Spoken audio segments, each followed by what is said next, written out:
In a small abysmal town, a town I grew up in, there is a terrible, dark secret. I had no clue that this secret existed until the night of my 13th birthday. I have never really been the religious type, and maybe a part of that is because of these experiences. This town was tiny. Altogether, the town couldn't have had more than 300 people living there. It had all of the things you might expect from such a small town, the very necessities.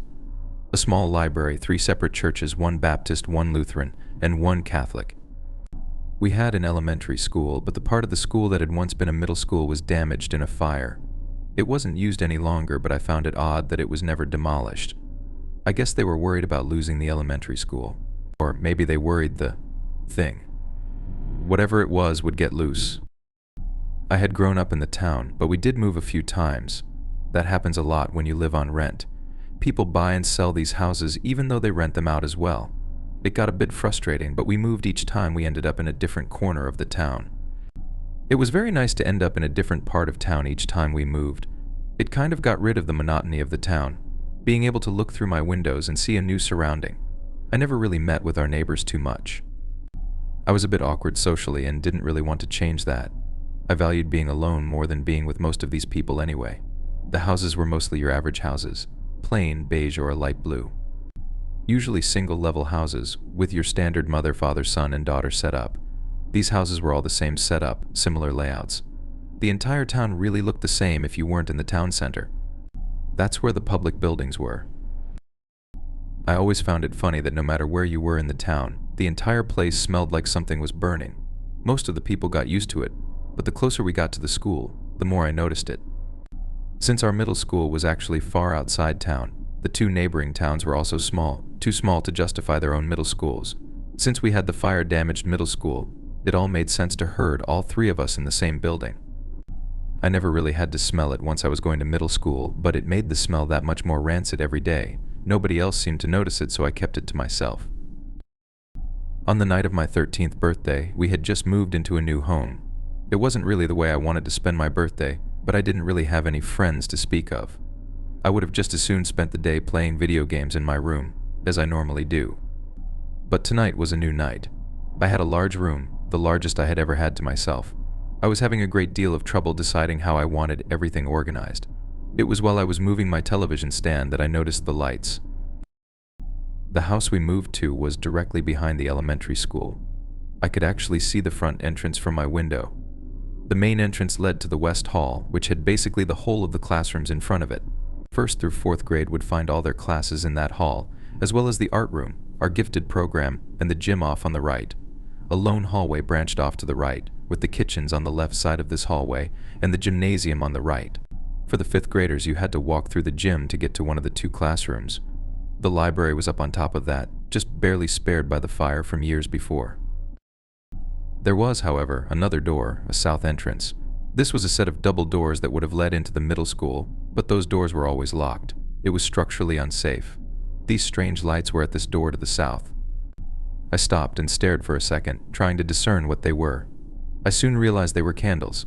I darted to my light and flicked it off frantically, trying not to be seen, as if they even could or would have believed someone were awake at this time. It was a large group of people, faces concealed by hoods, but as my eyes adjusted I saw another man. No, a young girl. About my age. She was about my age. No, she was my age, I recognized her. She was Taylor, a girl I had a crush on for years but never really told her about. Her face was down, but it was surely her. Her hair was the long sheen of brown it had always been. What was she doing here? She was crying.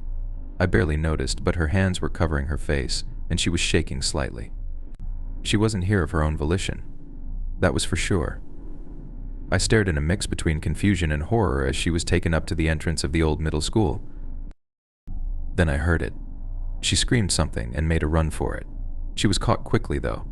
I felt myself get closer to the window, my curiosity dragging me closer and closer. I heard a door slam. That couldn't be the infamous middle school door, could it? Then I saw it. Through the dirty windows, she was pounding on the door to the school. When she realized it was hopeless, she was looking for any other possible escape. She saw the same window I could see her through and charged at it. She began pounding on it, over and over, panicked, terrified pounding, the most desperate display I've ever seen. She stopped and looked over her shoulder. Quickly, jerking back to her pounding, I noticed her mouth moving. She was screaming something. What was it? No, no, get away, I could hear it pounding through my head, perforating the silence. Then she noticed me. She started jumping, waving, anything she could to get my attention. But I was paralyzed. She needed my help, but the icy hands of terror kept me planted in my current location. I need to help her, I caught myself saying out loud. But then I looked back at the candle-wielding crowd outside. Who were they? What good could I be if I were to be thrown in as well? How could I help her? I got it. I lunged for my phone, my fumbling fingers flipping it open and darting over the number pad. I finally managed to dial 911 as she was signaling me even more frantically. I noticed a glint of light behind her and finally registered she was not alone in there. As my phone rang, a faint red glow slowly appeared behind her. Come on. Come on, suddenly the line went dead. How was that possible? It was my cell phone. That can't be possible. After my incredulous staring at my phone, I looked back to the horrific sight. I froze as soon as I saw what was happening.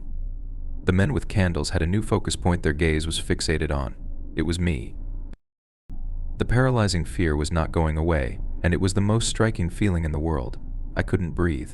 If I even moved a muscle, I felt they would be upon me. I could only watch. I looked back to Taylor.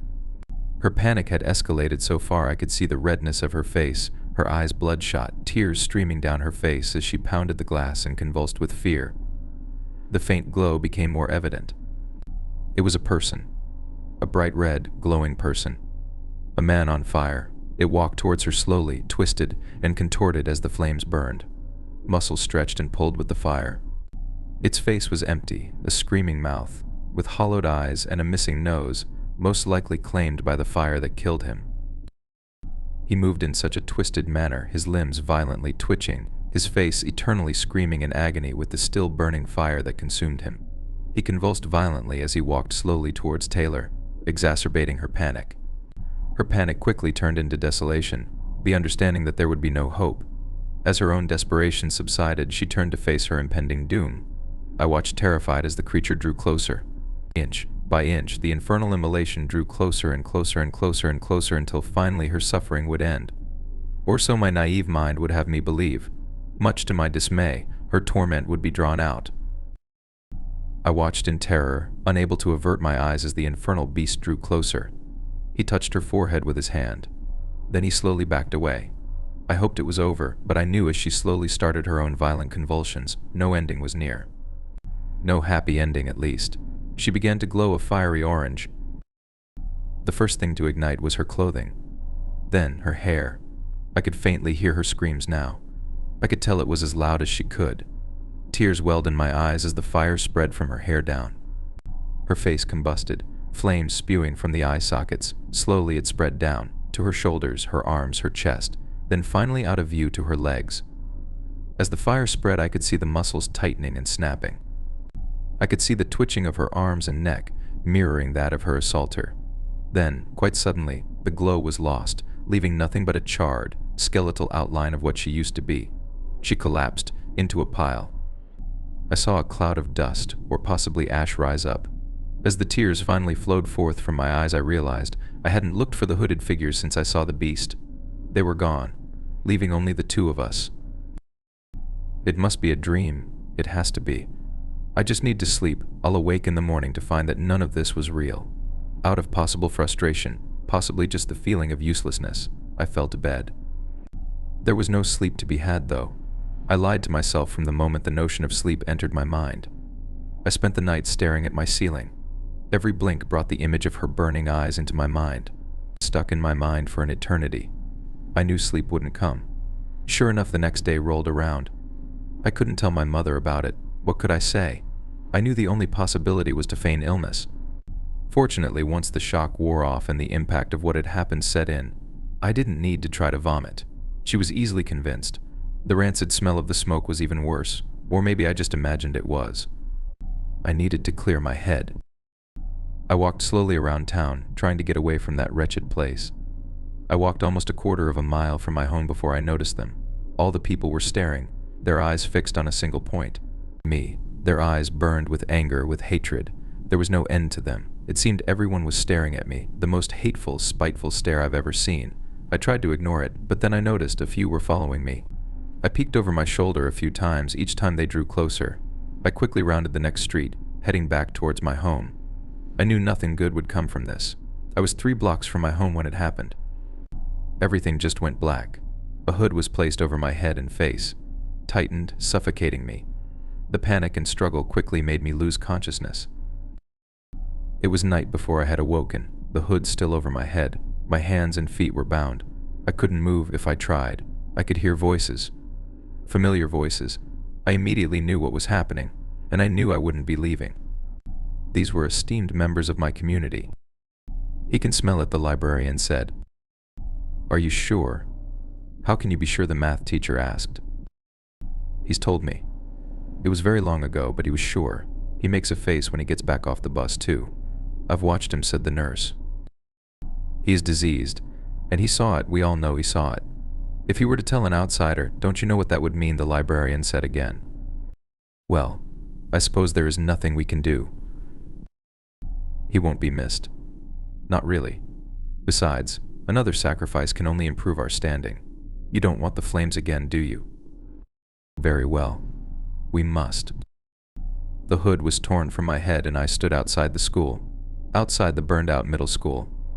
My breath caught in my throat and I looked around. The hooded candle wielders were surrounding me again. "Do you understand why this is happening?" I broke. I felt a tear fall down my cheek as the situation took over. No, I don't.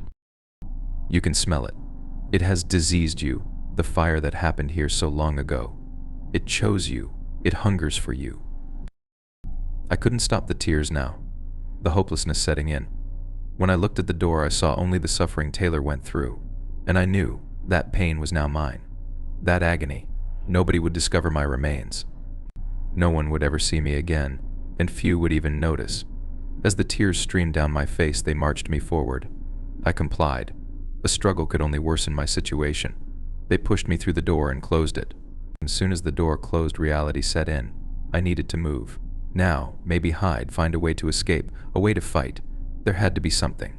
I was surrounded by burned and destroyed furniture, scorched and ruined desks and chairs. Nothing reliable enough to be a weapon. I slouched down, hoping to be silent. The old wood creaked and groaned with every step, though. All was silent around me and I was convinced I was caught. But dead silence persisted. I saw the one thing that could make me forget myself, though. There, by the window. A pile of scorched and broken bones, surrounded by ash. I let out a sharp gasp, and then I heard it. I knew I was discovered. A loud howl of agony sounded throughout the entire building. An icy chill shot through my body. I knew what would happen now. Sure enough, the howling grew louder and became a constant fitting in the setting. No, not louder, closer. I ran through the first floor of the building, watching everything swirl around me. Nothing useful. I tore my shirt off and wrapped it around my hands. I swung violently at the windows, the loud thumping creating my only chance at escape. I saw it now, shambling its way towards me, its jerking movements slowly coming towards me, instilling a brand new form of terror. It shattered me to my core to be this close, listening to the pain shrieking. I charged the door. Of course it would be locked again, though. My breath caught in my throat even worse. I hammered against the door as hard as I could. I could feel the desperation of Taylor, as well as hundreds before us, filling me with strength. I slammed the door harder and harder. I heard the wood in the door cracking. I had a chance. The shrieking was closing in, inch by inch, but I knew if I looked behind me it meant paralysis and death. My only hope was this door. I slammed it again, and again. The cracking would getting louder and louder until finally. With a loud snap, the door flew open, and I flew through the threshold and fell on my knees, gasping, coughing, and wheezing. Was I free? Had I truly escaped? I looked up. The hooded figures were all staring at me, incredulously, seeing this escape that was clearly impossible to them. Never did they imagine someone would attempt an escape by running directly into them. It was then I noticed it. The sound, no, not the sound, the lack of it. The silence, so silent, anything could be heard. A sole drop of sweat fell from my forehead and hit the sidewalk. I could swear I heard the splash it made, deafening to me. I turned behind me, following the stare of the crowd in front of me. The infernal entity stood before us, slowly shambling his way through the front door, an explosion of ash under every footfall. It slowly shambled further and further as we all edged away slowly. Then I sensed something. I'll never know how, but I knew something was about to happen. I flew to my feet and darted away as fast as I could, diving when instinct made me.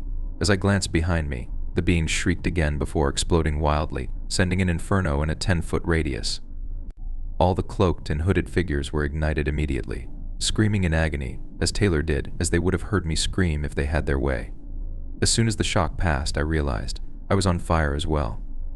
Only my right pant leg. My own yelp of panic drowned out by the screams of the dying around me. I quickly extinguished the flames and ran. As I looked back, I saw them collapse one by one. The flame entity had disappeared. This was impossible. I had survived. But to what kind of life? I am now 20 years of age. I can't close my eyes without seeing Taylor's face. The suffering. The pleading. I can't take it. I write this now with tear-stained cheeks and a faint heart. I have chosen to end the suffering. The sleeping pills will take me soon. But I needed to chronicle this first. I needed to share this, so her suffering wouldn't be in vain. Nor would the suffering of the hundreds, possibly thousands before us, but she is gone now, and soon I will be too. I will now sleep for the first time in ages, never to awaken. This horror will end. It must end. Good night, my friends, and sweet dreams. I write to you now, but I do not write from my room, with a bed so soft and a window so bright. I do not write from my home, with couches so comfortable and food so good. Oh, food, how I miss it. Water, too. If I could get one drop, oh, how I would thank God. Well, I'd thank someone for it anyways. I do not write from my treehouse, among friends so dear and chirping birds so near. I do not write even from the world you live in right now. No, I write from a place much, much worse. It's ironic because during my last moments in the world, I couldn't imagine any sort of place worse than the place we call Earth. I thought such a place couldn't possibly exist. How wrong I was. Allow me to introduce myself. My name is Patrick, and for you to understand my train of thought, I'll need to take you back a little. Back to the world God, your God, no longer mine, put me on. Oh, the 80s. What a time to be alive. Great movies, great music somewhat, great friends, great family, great house, great life, great. Sorry, I'm rambling.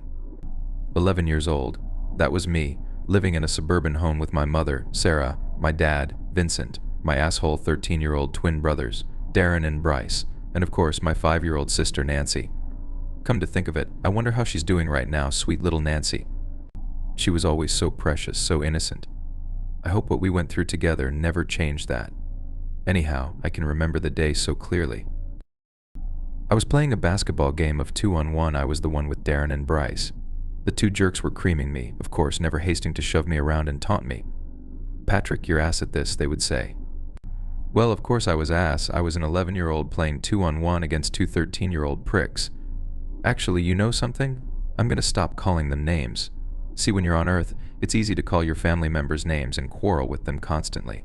Where I am now, though, you'd give anything just to hug them for 5 seconds and tell them how much you love them.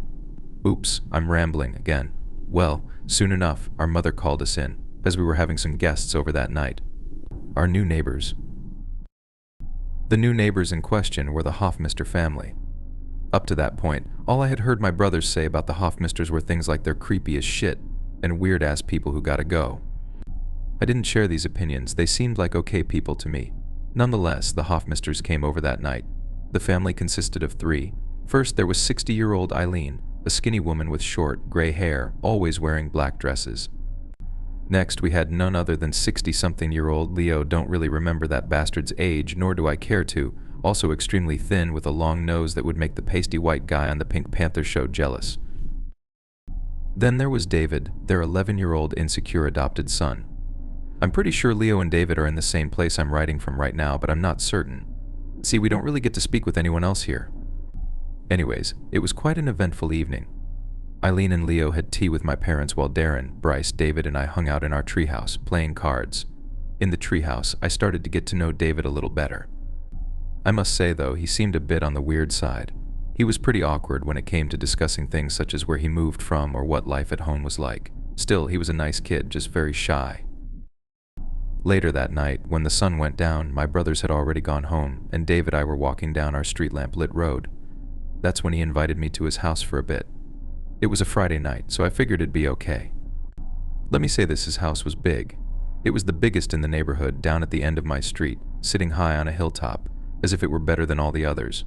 Behind it was a large field that eventually merged into some woods which lined the horizon. Entering David's house, we walked into his kitchen, where he told me to take my shoes off so as not to upset his parents. I heard some footsteps upstairs, so I figured his parents must have gotten back from my house. We sat down at his counter, eating yogurt, with David continued to dodge my questions about his home life, or just his life in general. All I knew was that he was adopted. Soon enough, I heard Eileen upstairs. "David, come upstairs, please," she said. David told me to stay put, as he'd only be a minute, and just like that, he was gone. I sat alone in their kitchen, finishing off my yogurt cup. I decided to get up and look around a bit to keep myself busy while David was upstairs doing whatever the hell he was doing. Looking at the fridge, I got a look at some of the pictures that were magnetized to it. These included family photos with the grinning faces of Eileen and Leo and the frowning face of David. Why did David look so unhappy in all of these photos? Oh, and another thing, there was a photo on their fridge of some kid sitting on the floor of what looked like a cellar, just staring up at the camera with a blank face. Strange. I then walked over to a shelf in their living room, which was stocked with framed photos and figurines. Lots of self-portraits here, including one of Eileen, her expression blank, eyes looking very cold and lifeless. For some reason, it kind of reminded me of this portrait I'd seen once of the famous cowboy named Buffalo Bill. Same sort of stare and expression, and whatnot. Anyways, sorry, I don't even know why that came to mind. I started looking at some of the figurines on the shelf. A Mickey Mouse doll, a monkey doll, this creeped me out, and a pentagram necklace. Oh, and there was also a crucifix necklace, but the cross was upside down. What idiot messed that up, I thought to myself. I then realized that David had been gone for a while and I was getting a little bored with looking at people's decorations. I decided to go upstairs and find him. Walking up the stairs, I began to hear some weird noises coming from one of the rooms upstairs. It sounded like chanting, and as I got to the top of the stairs, I confirmed that it was. I looked down the upstairs hallway of the Hofmeister home and saw that one of the rooms had a light on inside, the door open just a crack. As I walked toward the door, I could clearly hear Eileen and Leo chanting in some weird language I'd never heard before. I slowly crept toward the room, a decision I regret to this day. I pushed the door open slightly, just enough to see Eileen and Leo, on the floor on their hands and knees, bowing down to something that was just out of my view. I didn't dare open the door any wider than I already had, even if it meant satisfying my curiosity to see what in blazes they were bowing down to. From my point of view, I could see a small cauldron, filled with a steamy liquid. Leo was blowing cigar smoke and spitting rum into this bowl. The whole atmosphere in the room was different. I don't know how to really describe it. It was like I could feel the presence of someone else in there, but I couldn't see them. Then I saw David, in the back corner of the room, curled up in the fetal position, bawling his eyes out. He looked more terrified than anyone I'd ever seen up to that point. Now it's a different story. David's terror only grew when his mother, if you even want to call that awful witch such a thing, stormed over to his corner of the room and grabbed him by the wrist, pulling him up off of the ground in an attempt to get him to bow down to whatever they were bowing to. I could see his fear grow when he watched Leo pull a rooster out of a burlap sack and chop its head off in a brutal animal sacrifice.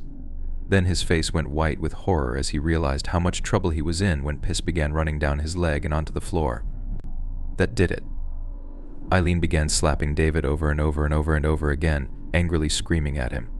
"You never, never, never, never do that in front of the beast," she screamed. The beating eventually stopped, and David was just a heaping mess in a puddle of his own tears and piss. This was when I decided that it was a good idea to get the hell out. I turned to exit, but in my haste I knocked over one of their many picture frames that lined a desk upstairs. I winced when this happened, knowing that it was about a 99.99% probability that the devious couple down the hall heard it. I rushed down the stairs as quick as I could, nearly tripping myself. I didn't care. I just wanted to get out. Still, poor David. I wished I could have done something to help. Grabbing the door handle, I prepared to make a hasty exit out the front door of that dreaded house. Then I stopped dead in my tracks. Holy shit, please tell me. Yep, my shoes were still in the kitchen. I ran for dear life toward the kitchen, locking onto my shoes like a missile. I grabbed them. Yes. "Hello, Patrick." No, I looked up to see Eileen, standing on the upstairs balcony, looking down over me with an overly friendly expression on her face. I was frozen in place. Do I run? No, that will just look stupid. Also, she'll know I saw what those creeps were doing up there. Hey, I managed to utter out. I didn't realize you were still here, said Eileen, in a much too friendly manner. Oh yeah, sorry, I said. No need to apologize, she said, but it is getting quite late. You should get home. Don't need your parents coming over here, now do we? No, we don't, I thought to myself. I managed to stammer out some stupid reply, before saying goodbye and rushing to their front door, bursting out of it. I'm never going back there, I thought to myself. If only that were true. As I ran home, I looked back at the house, and what I saw chilled me to the bone. In one of the bedroom windows was Eileen, just standing there, staring at me. When she saw me look, she raised her hand and waved. That was it. She knew what I saw. Damn it. Well, I ran home as fast as my feet could take me. I immediately told my brothers, told them about the beatings, the chanting, the cauldron, and Eileen repeatedly addressing someone or something in the room by the names the Beast and Lucifer. Well, my stupid brothers proceeded to spread the story around the whole entire school until everyone knew. Everybody knew that David's parents were the freaky witches at the end of the street. Exaggerated and blown out of proportion, the story spread like wildfire. David refused to talk to me, knowing it had to have been me who spread the rumors. I felt horrible for him, but I didn't know what to do. I was too afraid to get the police or child services after what I saw at that house. I was too young to know that was what I had to do, and that it was not a choice. I tried to push the whole thing into the back of my mind. That was until Halloween night, a few weeks later. Ah, good old All Hallows Eve. It was one of my favorite holidays ever. That Halloween night, I was doing what every kid should be doing, trying to pack as much candy as humanly possible into one pillowcase in one night. My friends and I were trying to hit all the local neighborhoods so we'd be able to mow down candy for months. However, my plans were ruined when we ran into my brothers and their devious, loud-mouthed friends. My brothers took me aside and told me I had no choice but to show them the window of the room I had seen the Hoffmeisters doing their deeds in. There was no arguing my way out of it, and I soon found myself back at that dreaded place. Psycho House. My brothers, their friends, and I stood in the Hoffmeisters' yard on the side of their house.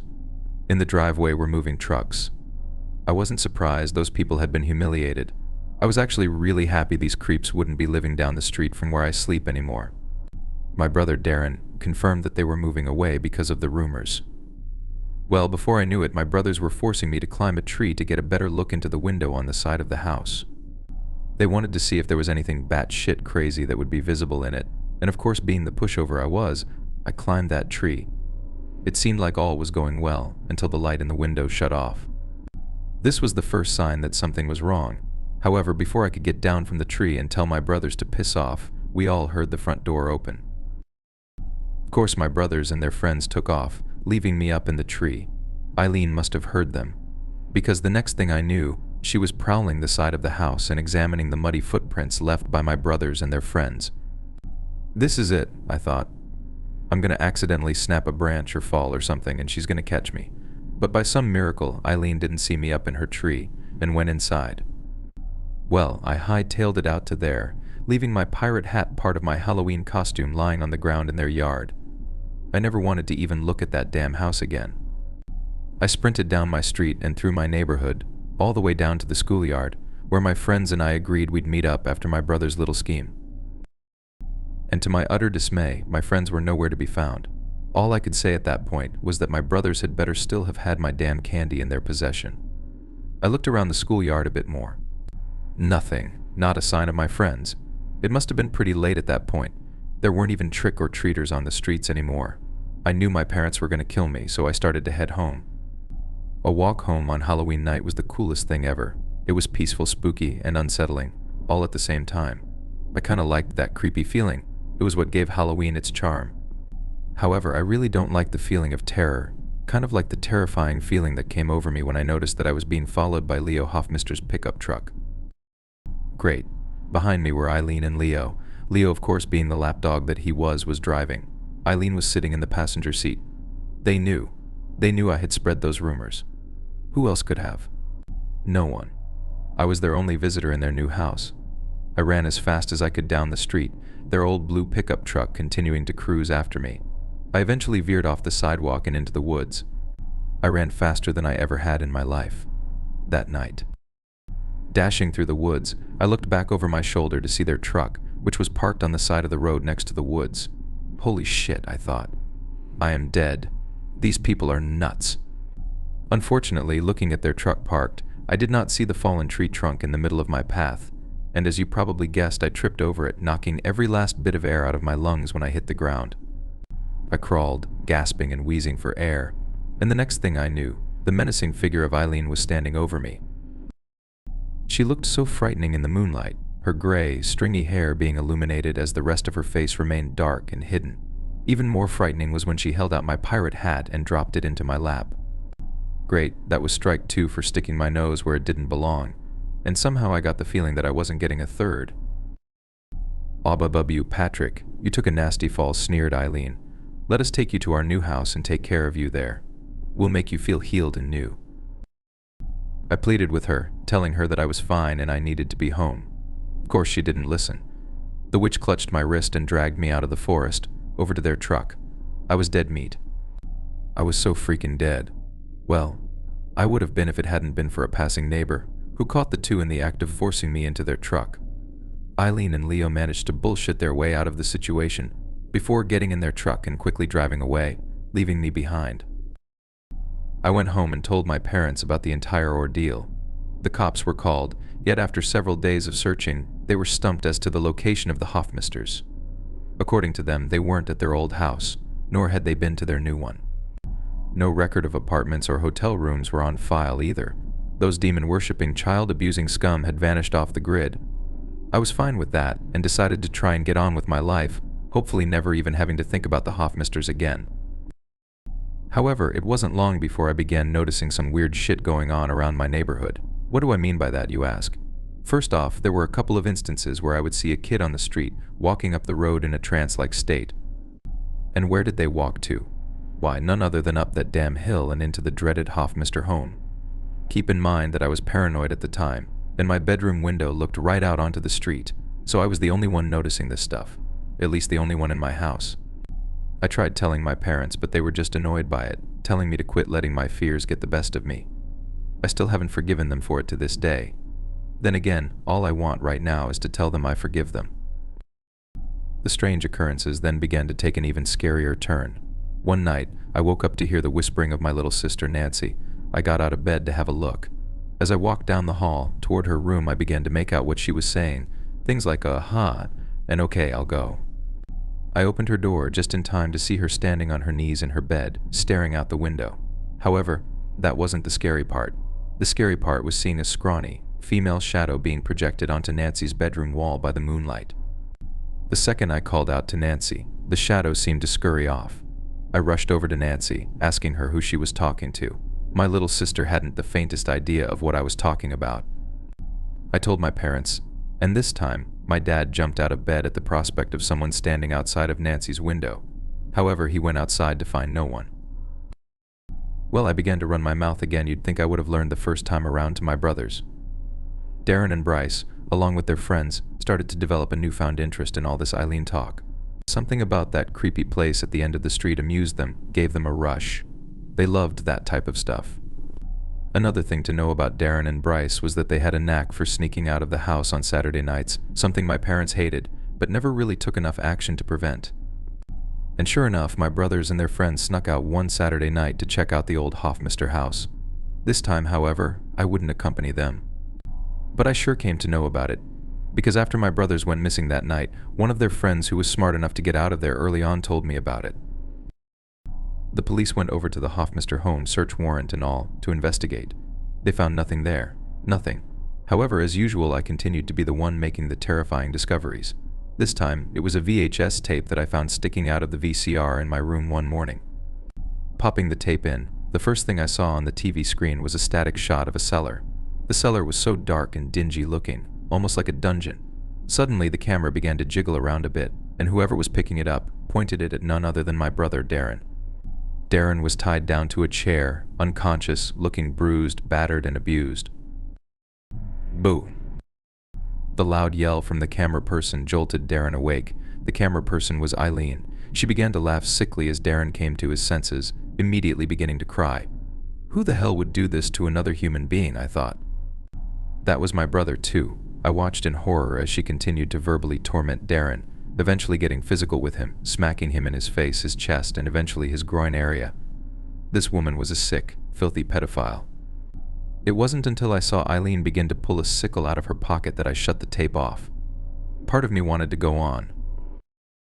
I had to know if Darren was dead, but couldn't watch. I couldn't bear to witness my brother get tortured like that. I rushed upstairs to my parents' room, leaving the VHS in the cassette player. However, my parents were gone. They had vanished. Oh shit, I thought. Am I next? Well, when I walked downstairs, I stopped dead in my tracks on the stairwell. My blood ran cold as I noticed Eileen Hoffmeister in my room, carefully removing the VHS tape from my VCR with latex gloves. She caught my stare. I swear, the second we made eye contact, my heart skipped a beat. She grinned at me and waved, saying, "I'll be back for you two tonight," and just like that, the witch climbed out my window and was gone. I rushed to Nancy's bedroom, now frightened out of my wits. Oh, thank God Nancy was still there. She was sleeping soundly, that is until I woke her up. I ran in screaming and crying, probably scaring the poor girl to death. I didn't tell her about the videotape. I just told the police. That night, our neighbor Betty, frail old woman, babysat us at our house. No one had a clue where the heck our parents were. Outside of our home were 2 police officers, keeping watch over the house. Betty was always a great neighbor, such a nice old lady. The nicest woman you'd ever meet. I'm sure she's in heaven right now. If she didn't go to heaven, well then I don't know who possibly could. Anyways, I was pretty antsy that night, even with cops guarding the house. And I unfortunately was antsy for very good reason. When the sun went down, I heard our back door open and close. Was it my parents? I suddenly got very excited, rushing to the door to see them. However, all that was there was one person's muddy footprints on my floor. Something wasn't right. But no one could have gotten into the house, could they? The cops were outside. I rushed upstairs to get Betty. Running into my parents' bedroom, I heard the shower running. Banging on the door, I called to Betty to try and get her attention. No answer. Then, I realized nobody showers with their hearing aid in. Oh no, that's when I heard Nancy scream downstairs. I rushed downstairs, really not wanting to go into her room, but I knew I had to. When I got to her room... Yep, you guessed it. She was gone. Window flung open. Where the hell were the cops? Taking matters into my own hands, I got my shoes and ran out the door. Running down the street, my eyes adjusted to the darkness just in time to see Nancy entering the forest. The same forest that lies next to the hill upon which the dreaded Hoffmeister home sits. I called out to her, desperately. But she was in a trance, just like those other kids I had seen. But no one would believe me then. Mustering up every ounce of courage I had, I ran after Nancy as she disappeared into the darkness of the woods. I ran deep into the dark forest, my feet making loud crunching noises on the gravel path beneath me. Catching up to Nancy, I pleaded and begged her to come to. She couldn't snap out of it. I began pulling her away, but she continued to walk deeper into the woods. Then, to make matters worse, I spotted Eileen, who was about 30 to 40 feet down the path from us. I couldn't snap Nancy out of this damn trance. I'll never forget the way her eyes looked, hypnotized and dilated. It reminded me of the trance that the snake, Kea, from the Jungle Book put people in. Out of pure desperation, I reared back and slapped Nancy in the face, finally snapping her out of the trance. She had no idea what the hell was going on. She just knew to run from Eileen. Eileen immediately broke into a run after us. I'd never seen a woman in her 60s run that fast. Faster and faster we ran. We were getting away until Nancy's nightgown got caught on a tree branch. I tugged and tugged at her nightgown, desperately trying to free her. Eileen got closer and closer, snickering sickly under her breath. When Eileen got within about 15 feet of us, Nancy's gown finally tore away from that damn tree branch. We darted to the exit of the woods, rushing out onto the street. I looked back over my shoulder, just in time to see Eileen turn around and disappear into the darkness of the woods. We looked around on the street, trying to find the police car that was supposed to be guarding our house. When we finally found them, they didn't even realize we were missing. The morons were smoking freaking Cubans instead of guarding our house from kidnappers. Unbelievable. I had never felt so neglected and unprotected in my life.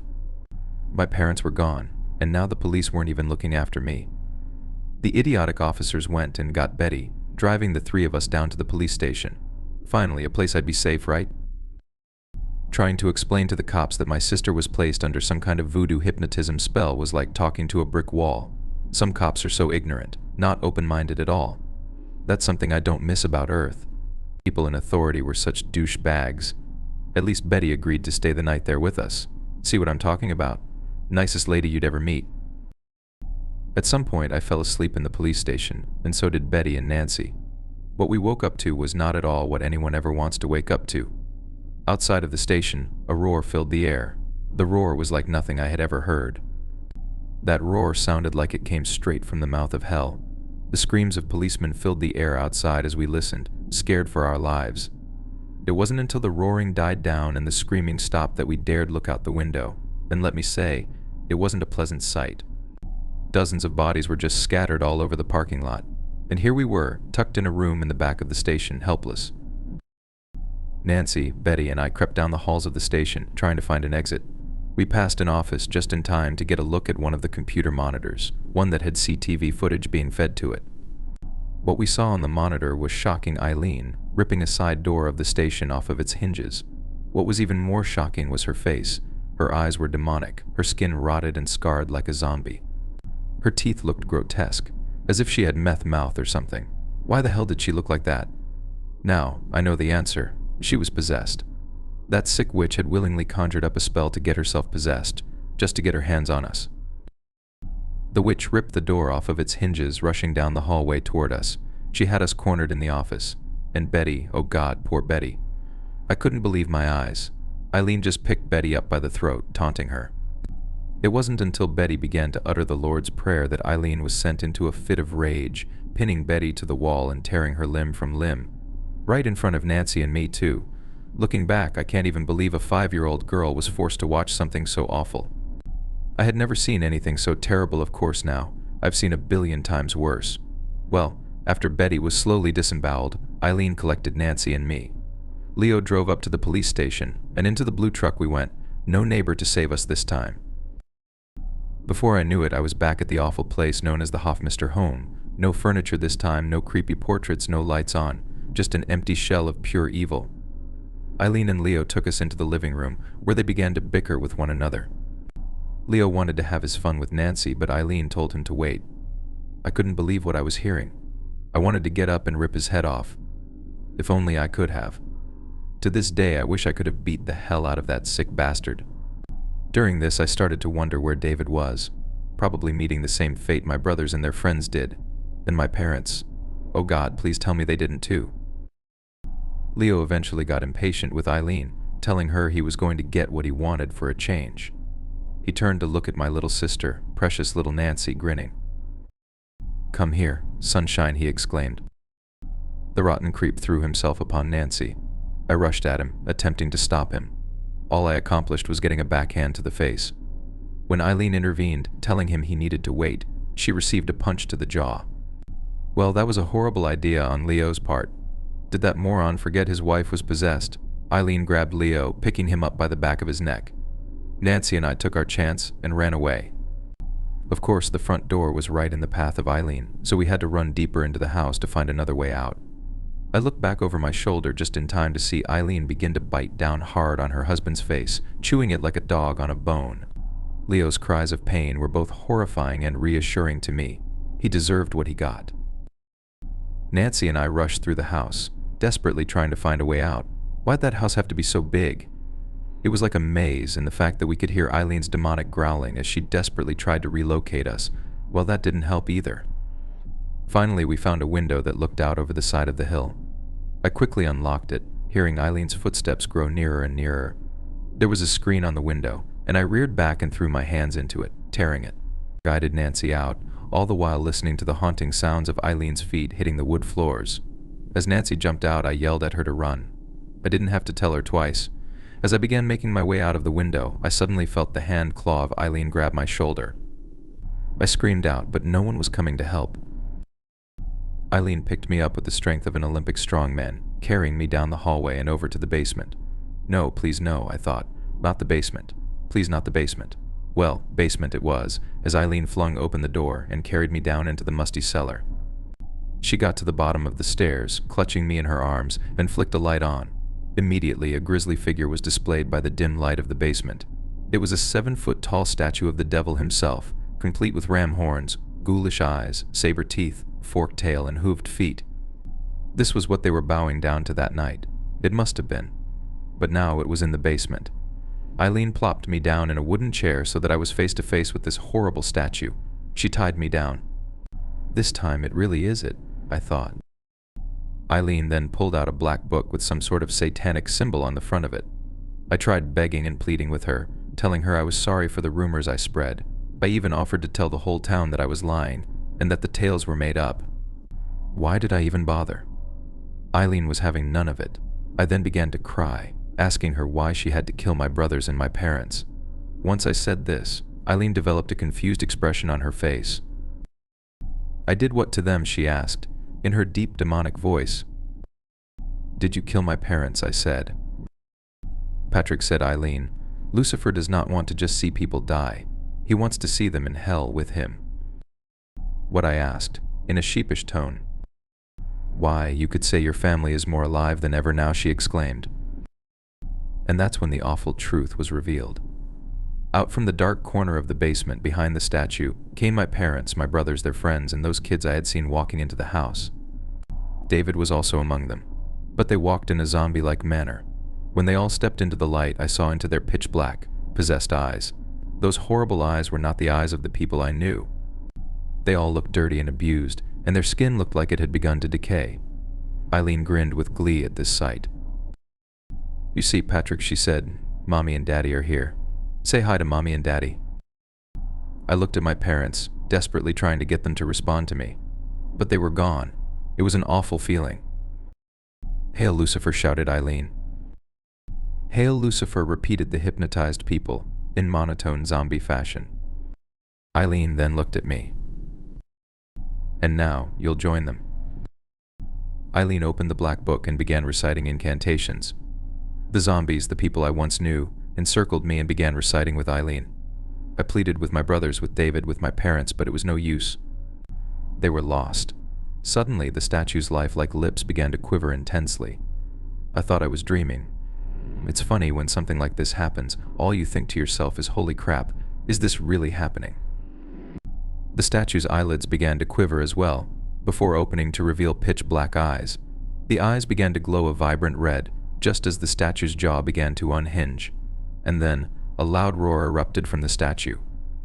This roar was even worse than Eileen's demonic roar, louder and much deeper. White mist in the shape of a human skull started to rise up from behind the statue as Eileen shouted in English.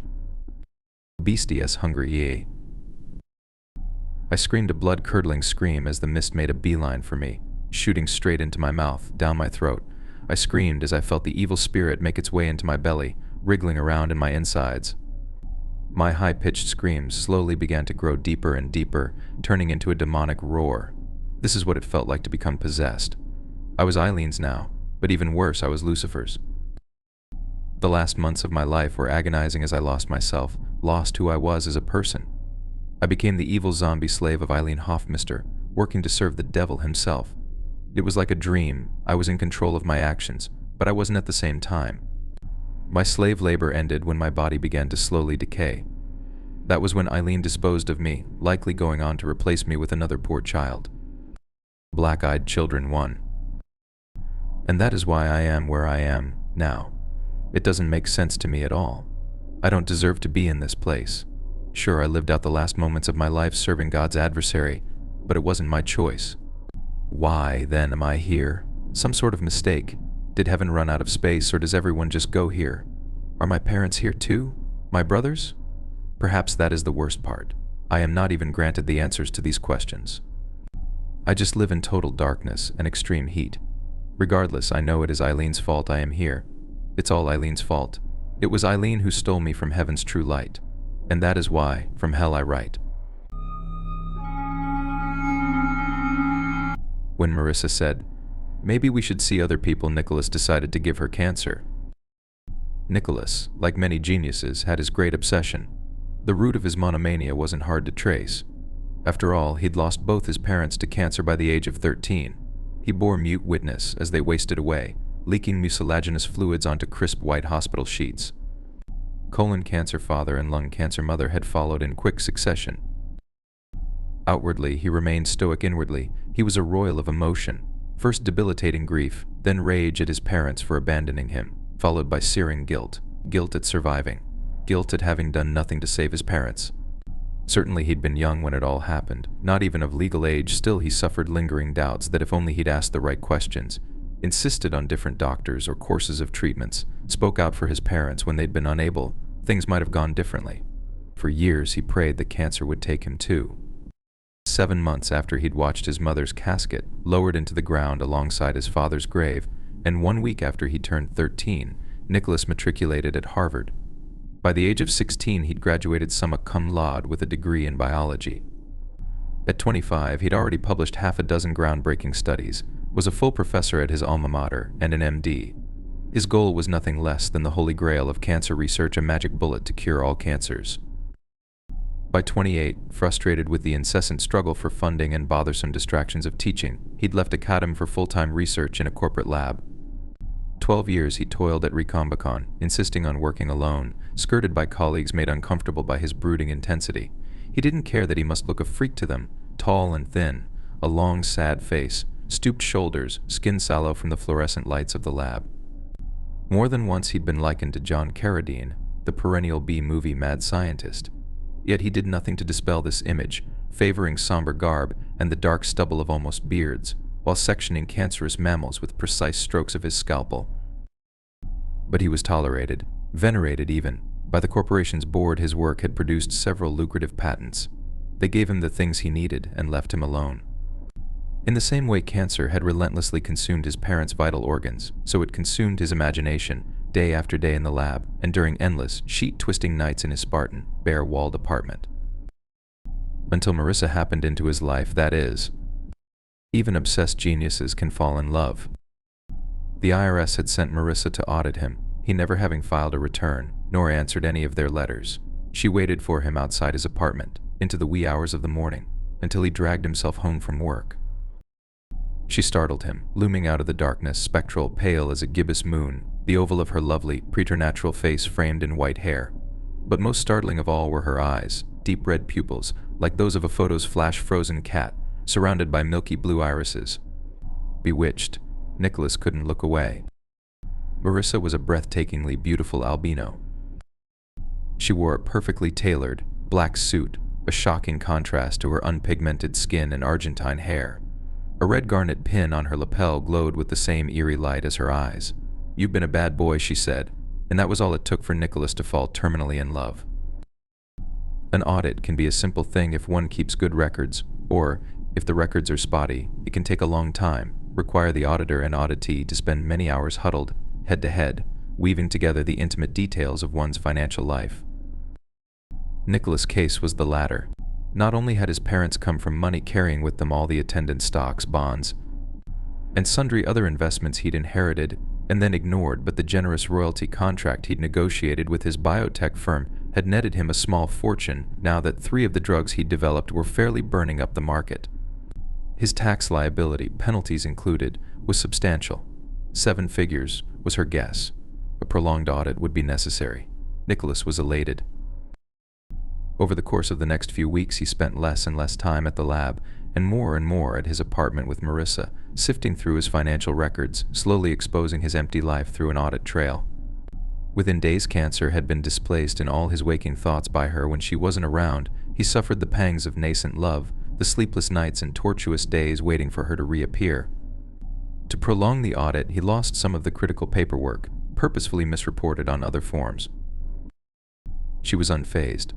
They ordered pizza as they tried to make sense of his statements of earning and losses, tipped espressos in the local donut shop as they sorted receipts.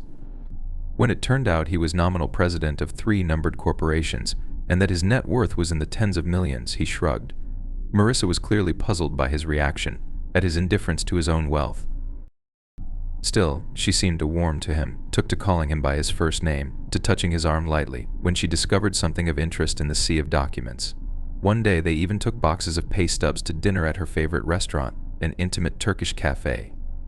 It was here, after the meal, that she jokingly suggested he might add to his paltry deductions by marrying her and having a child. Marriage. A child. With Marissa. His heart soared. Weeks passed before the first kiss, weeks in which Nicholas fretted endlessly about her feelings, replayed their encounters over and over again in his mind, trying to gauge her reactions to his clumsy advances. Marissa. Beautiful, delicate Marissa. When the last I was dotted and last T crossed on his final return, they kissed. For the first time, cancer seemed unimportant. Maybe we should see other people. Marissa's words jolted Nicholas out of his body. He floated above them, the vacated shell of his physical self still in bed next to her, frozen in rejection, his glistening erection, not yet subsided, withering instantly. Twice before he'd experienced this out-of-body phenomenon, both times when the same stooped oncologist had explained his parents' cancers had metastasized.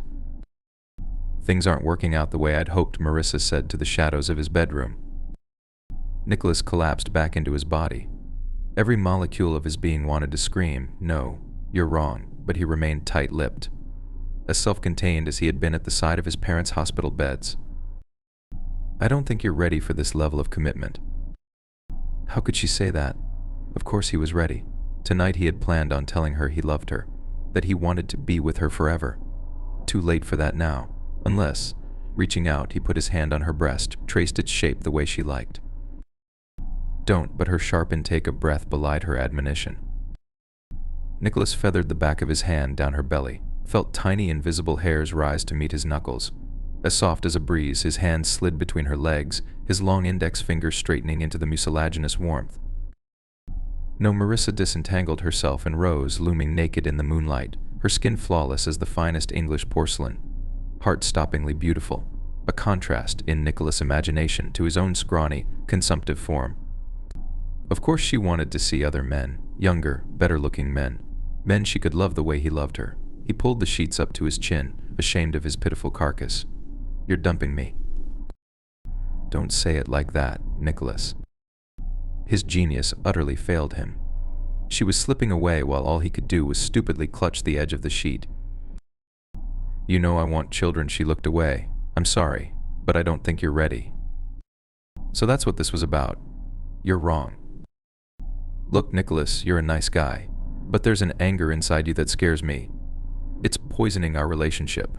I can barely cope, so how could a child deal with it? Anger? Nicholas was taken aback. "I don't know what you're talking about." "You can't bring your parents back," she said sharply, as if she were annoyed at him for forcing her to explain.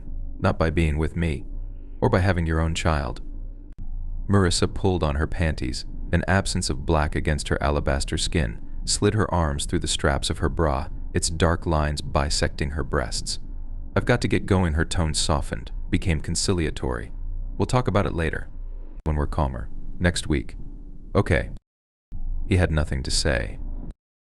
Too fast, too fast. She'd gathered up her things and was gone, leaving Nicholas in the dark, a ghostly after-image of her naked luminescence burnt indelibly into his corneas. He felt abandoned, lost. As much as he had that day, he stood alone over the twin graves of his parents. That was when he knew he had to give her cancer. The essence of his plan was simple: he'd save her and she'd love him. How to do it? 3 years ago, he'd worked on a clandestine project funded by the CIA. The agency had requested an undetectable delivery system for aggressive cancers using emasculated viral vectors, a kind of deleterious gene therapy. Nicholas pulled up the old files.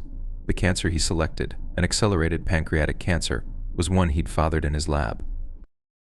He knew its cell surface proteins as intimately as he would have known the face of his own child, and so knew its weaknesses too. In his experiments, he found that he could vanquish the malignant neoplasm easily, working miraculous recoveries in chimpanzees languishing in the latter stages of the disease. He also knew conventional therapies would be useless in fighting his variant. It was ideal. The only problem was its liquid suspension system, too dark, too viscid, and with a sharp, funky aftertaste that made it useless to the CIA. But Marissa loved the thick, brackish coffee served at the Turkish place. Nicholas was right in believing that the murky liquid was one of the few substances likely to mask the taste, smell, and appearance of his acrid, carcinogenic goo. A tiny squeeze tube in his pocket. An opportune moment when she excused herself to go to the toilet. Nicholas picked up a silver-plated teaspoon, stirred, watching the liquid diffuse in the miniature cup. Marissa returned and resumed her seat. She looked at him oddly. Nicholas frowned, then realized he was still stirring her coffee. "Sorry," he said, dropping the spoon. She looked at her cup, then at him. "Are you all right?" Sweat trickled down his temple. "Fine." His stomach nodded. Until now he'd been so focused on preparing his cancer he hadn't had time to experience doubts. Now he looked at her, at beautiful Marissa. What the hell was he doing? Reaching for her cup, he curled his fingers around it. "That one's probably cold. I'll order you another." She grabbed his wrist. Nicholas felt his own quickened pulse beating beneath her pale fingers. "No, it's fine. I have to be going." "Going? But we haven't really talked." "I'm not sure there's a lot more to say." She looked away, out the window. Besides, she said, far too casually, while letting go of his wrist, "I really do have to be going. Another case." "Another case? Another late-night audit, like his?" Nicholas felt nauseous. He let go of the cup. Marissa picked it up and put it to her lips.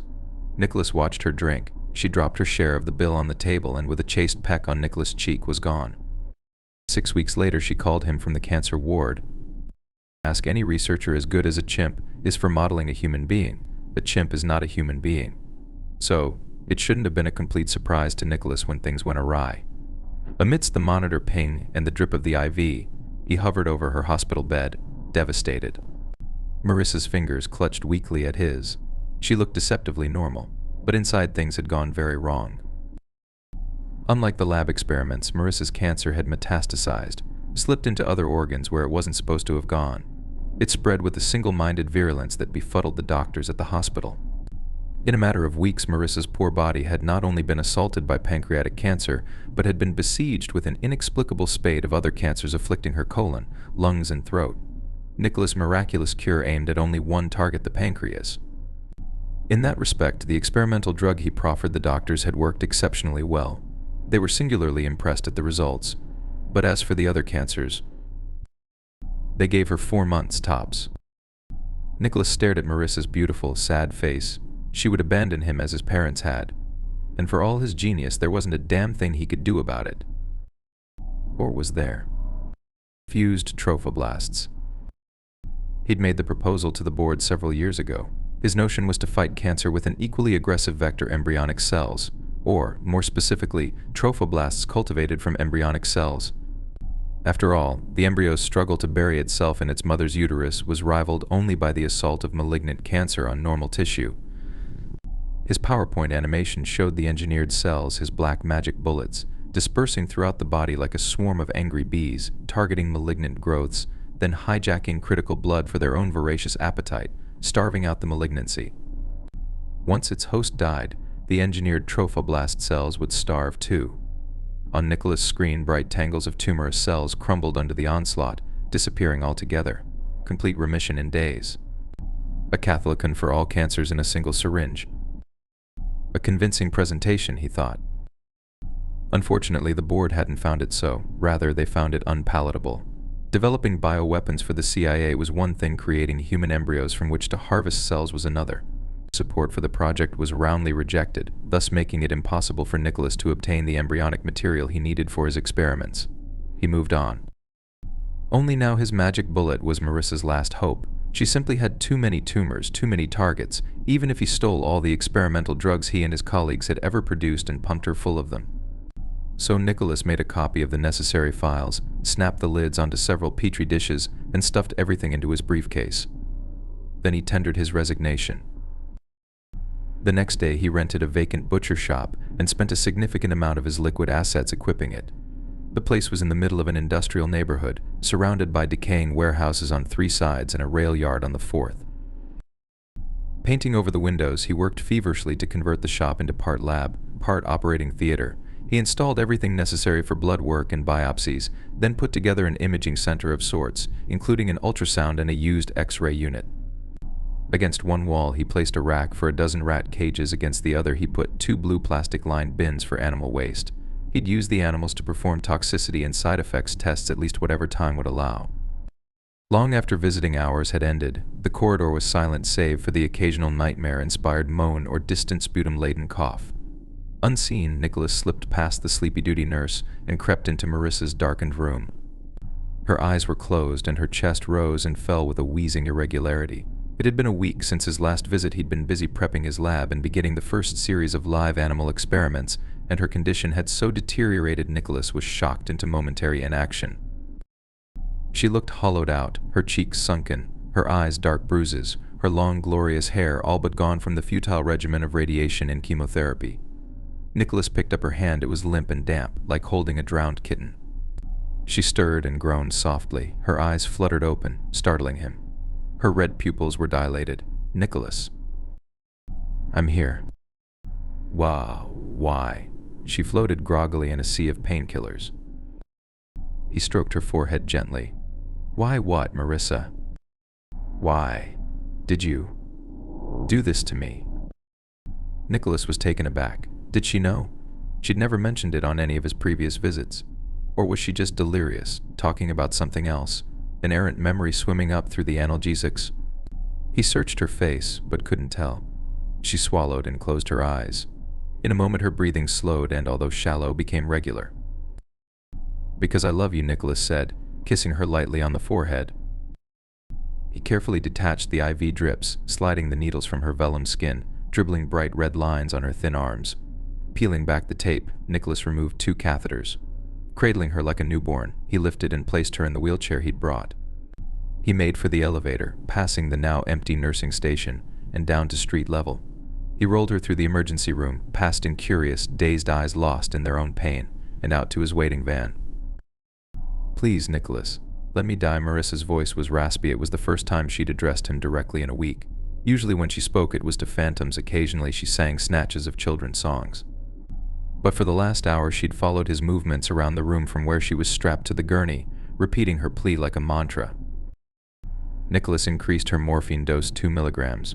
"Please," she started again, then shuddered, lapsing into abrupt silence.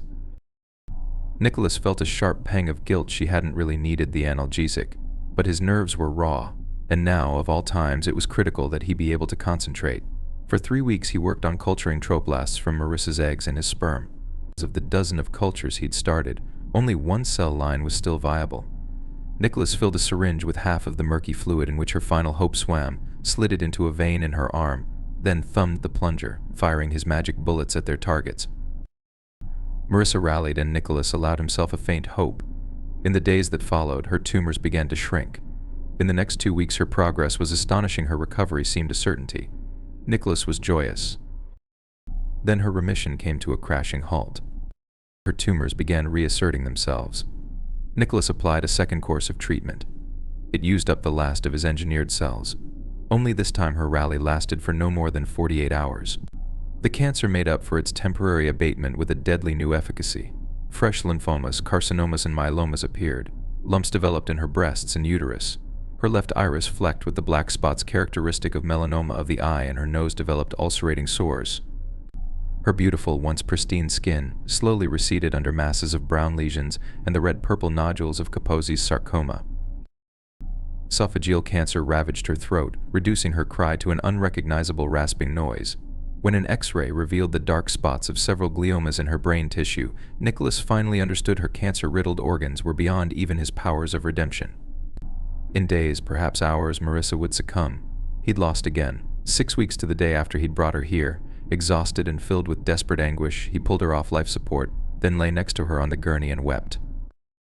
Despite his belief that he was feeding the cancers more than her, Nicholas kept her IVs attached. He couldn't bear to starve her to death. He loved her too much for that, so she lingered another day, and then the next, for a whole week. But how? For 2 long weeks the cancers continued their rampage. She barely looked human. There wasn't a single centimeter of her ivory skin left. Although she was still vaguely Marissa-shaped, she was a mass of lesions, waxy brown lumps and suppurating tumors. Her left eye was dark with clotted blood. It swelled and crusted over, forcing her lid perpetually open. Nicholas leaned over to examine the brown, distended globe. He touched it with the tip of his latex-clad finger, and it popped, spattering his cheek with a yellowish-white pus. How could she be alive? Nicholas hadn't a clue. Unless... A snatch of conversation he'd once had with Marissa came back to him, one of the few times he'd talked to her about his work. "Isn't cancer caused by a mutation?" she'd asked. He'd answered in the affirmative. And isn't that also how new species evolve? He conceded the point. So maybe cancer is a new form of life struggling to express itself. At the time, he'd tried to explain the naivete of her point, but now Nicholas wondered if he hadn't been the naive one. Another week passed. Nicholas' lab filled with the stench of death, of the bacterial products of decay, histamine, putrescine, and cadaverine.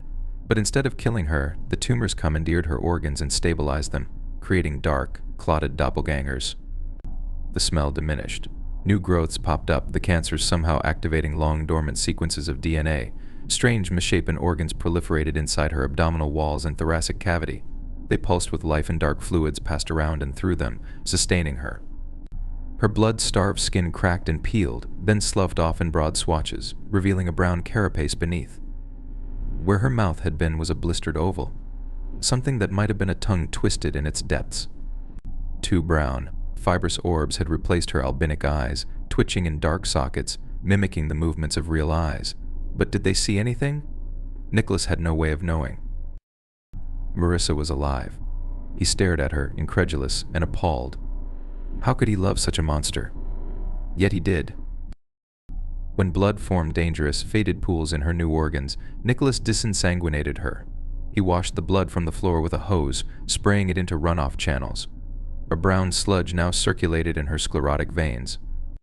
A few days later, he cut out her fibrous, atrophied heart. It had no appreciable effect on her. Marissa, his Marissa, made odd, ululating sounds, turning her head back and forth as if trapped in a nightmare.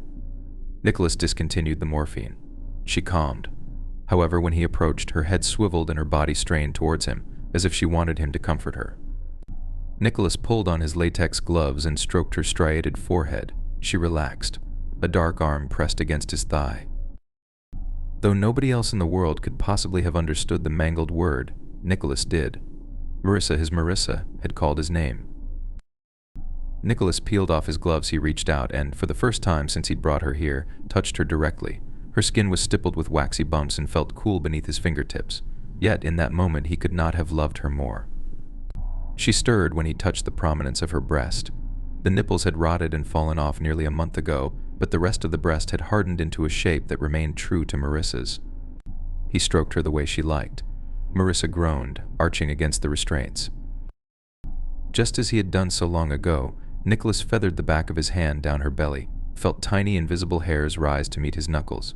As soft as a breeze, his hand slid between her legs, his long index finger straightening into the mucilaginous warmth. A single drop of brownish fluid ran down his finger to his knuckle and fell onto the table. Nicholas had an erection. She called out his name again. Climbing onto the gurney, Nicholas straddled Marissa. Her head rose to meet his, her lipless mouth fitting precisely over his. And something pointed and greasy tore across his tongue like a rasp. He jerked his head back, tasting his own welling blood, and something else too, the pang of loneliness, abandonment, and dark, brackish coffee, and the taste of cancer. He leaned forward and kissed her harder this time, pressing his face against hers, his weight fully on her chest, her blistering breath forced down his throat, scalding his esophagus like bad scotch, unfurling in his lungs, settling contentedly there. He kept his lips on her, 1 minute, 2 minutes, almost 3, then pulled back, gasping for air. His heart hammered desperately, his vision blurred. Losing his balance, he toppled backwards off the gurney, felt ribs crack when he hit something that jutted from the cold floor, though he couldn't quite think what it might be, and it didn't really bother him all that much. Nicholas' limbs twitched uselessly as he convulsed, but bit by bit his body stilled as the cure took hold.